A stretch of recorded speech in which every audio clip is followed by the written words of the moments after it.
All right, everybody, I'm finally back. Work has been crazy, and believe it or not, this little bugger right here wound up going from California to New York and back to here. I'm not going to tell you exactly where I live, but it took probably a good 3 weeks to get that thing. All right, so I've got a PTO side bearing, flywheel side bearing, seals, and these are all OEM. I've just condensed them down into packages. And then one OEM gasket. So here in a minute, I'm going to start knocking the old ones out, and I'll show you how to put them in.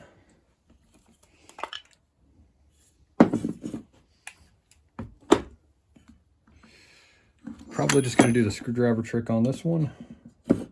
I'm going to go in there.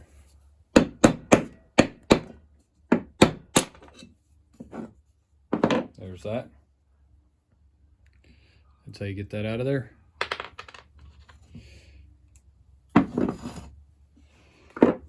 Make sure your studs are not on this side. It's just like a piece of round 1/2 inch stock right there. I'm probably going to edit this part out so the camera's not vibrating too much and nobody's getting camera sick, okay? So there's the first one right there. Again, I'm going to pause this so nobody's getting camera sick, but on this side, what I do right here, given how big, that's a straight through bearing race right there. Given how big all this is, I tend to just get it nice and flat on my bench and give it a couple good wipes.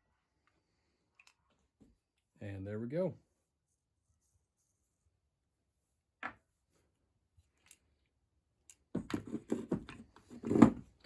Let me put some of these tools up real quick so I don't have them all over my bench. All right. What I'm going to do next here is clean this out with a little bit of brake clean. Both these case halves got a nice hot water bath, dish soap. All right. That's all pretty clean now, taken care of. We're going to do the PTO side first.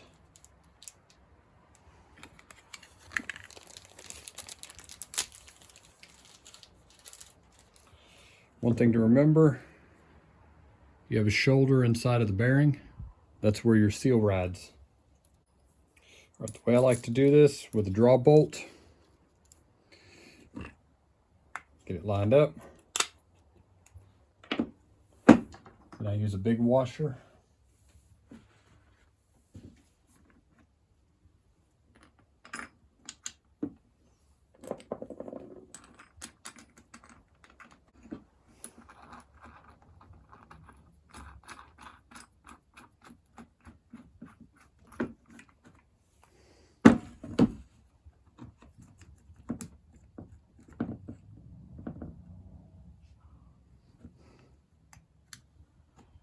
I try to make sure that I'm lining that thing up pretty straight so that it goes in really smooth. If you don't, you can end up doing some damage to this thing. All right, right about there, I just bottomed out. It got hard. I'm not gonna go any further, okay? All right, that pulled through nice and straight. I don't see anything new, see anything different. So that's good right there. The PTO side, you can go from inside or you can go from outside. This one, you have to go from inside.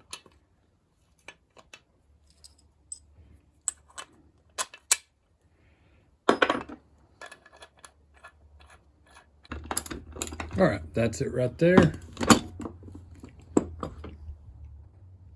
All right, so that's it right there.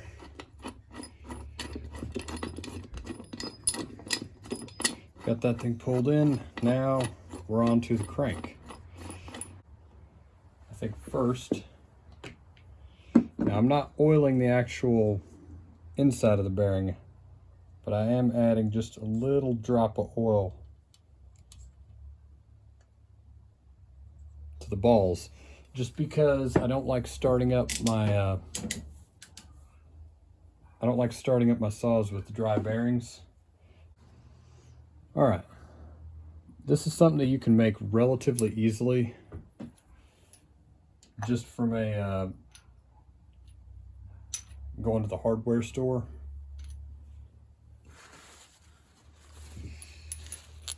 This is like a 3/4 inch bolt. I had a local machine shop drill a hole right down in the center, and I tapped it to the 10mm that matches the crankshaft of a 660. Then everything else, I think it's down from the 460. I haven't done one of those in a few days, but I think they're the 8mm. So then I made a smaller one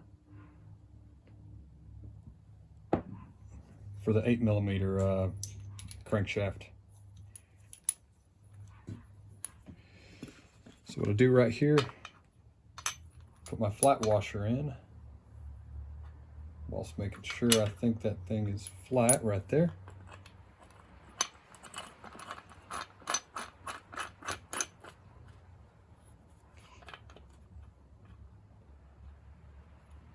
Then I thread that right onto my crankshaft. Then I start backing the bolt down, or the nut down, I should say.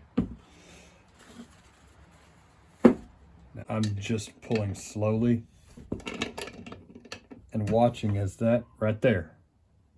I just felt that, and you probably just saw that, where this thing stopped. It dead-ended right there.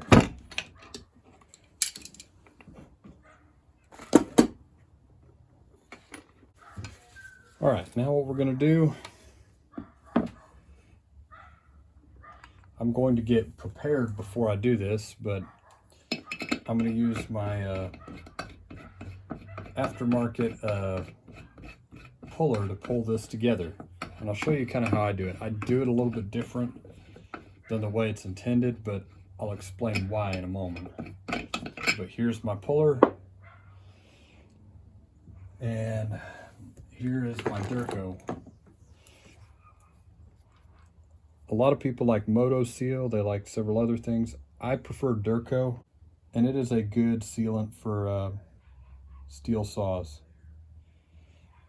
I believe that is what STIHL recommends. All right. Kind of halfway line the holes up, make sure it's all good right there. That's why I put the silicone on. I don't really put any silicone down here on this end, because this is just, it's outside the tank. I put the silicone on there for the oil tank and the crankcase, and that's pretty much the only reason. All right, we're getting lined up on that.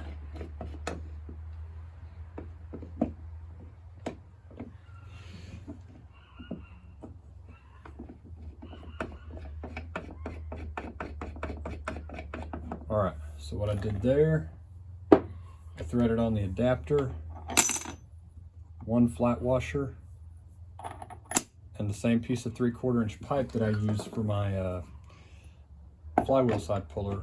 This is a case splitter slash puller, and what you're supposed to do is bolt it down on your bar studs.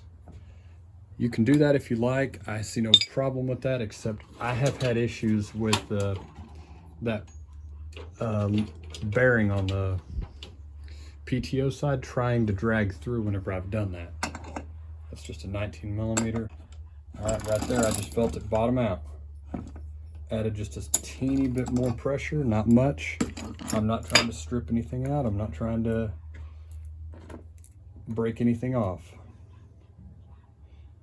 So I should have a total of 4 of these screws, because I tend to leave this one in here unless I take the bumper spikes off. So we got 1.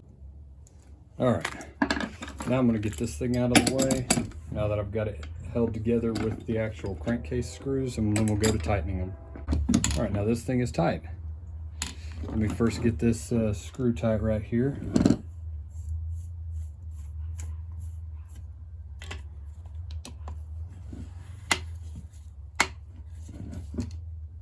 and tight. Okay, we've got a brand new set of bearings on the bottom end and gasket.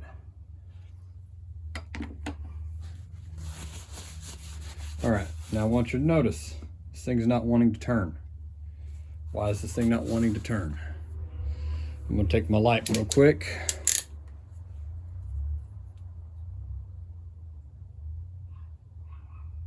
Okay.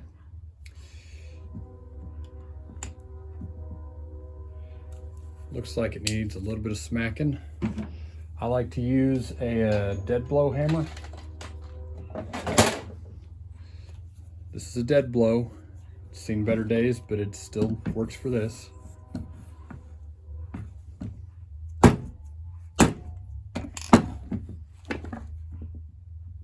Nope. All right, so I got it knocked loose real quick. Took me a couple minutes of just going back and forth. It turns nice and smooth. Okay. Now the next thing I wanted to show you real quick,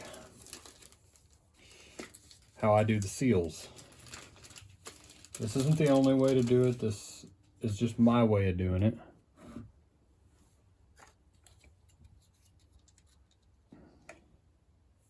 Okay, I've got a little bit of grease on this thing. I like to put it inside of my seal and open it up from the bottom right there. The reason I do that is whenever you slip over this, there's a shoulder on the crank that really, really, really likes to prolapse your seals.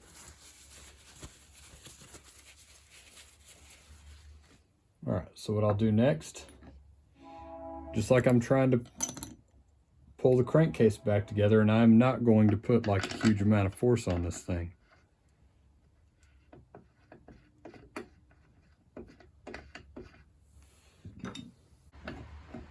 All right, right there, I've rubbed up against it, and you saw that seal is only about 1/8 of an inch thick, maybe 3/16. Right there, I'm putting too much pressure. It's all the way in. It literally just takes that much, and I can avoid smacking it with a hammer. I can avoid trying to drive that thing together.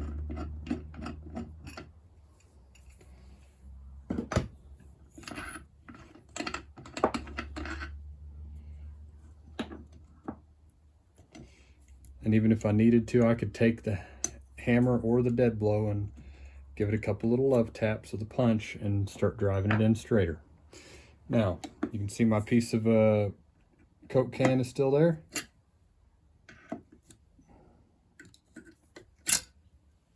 There it is. No more issues. That's all the way in.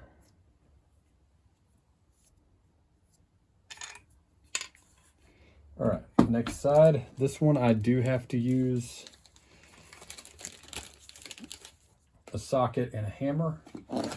Unfortunately, I try to get around that a little bit if I can. If I can push, pull, or press something in, I would prefer to do it.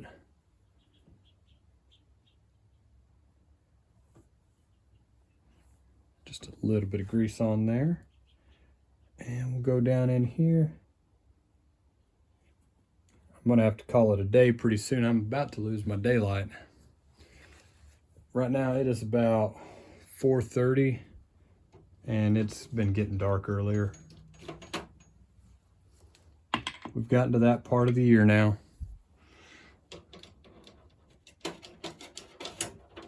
We're past Halloween and we're into November, coming up on Thanksgiving.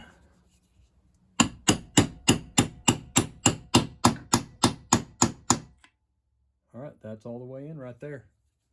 All right, folks, so that is how I rebuild a bottom end on a STIHL chainsaw.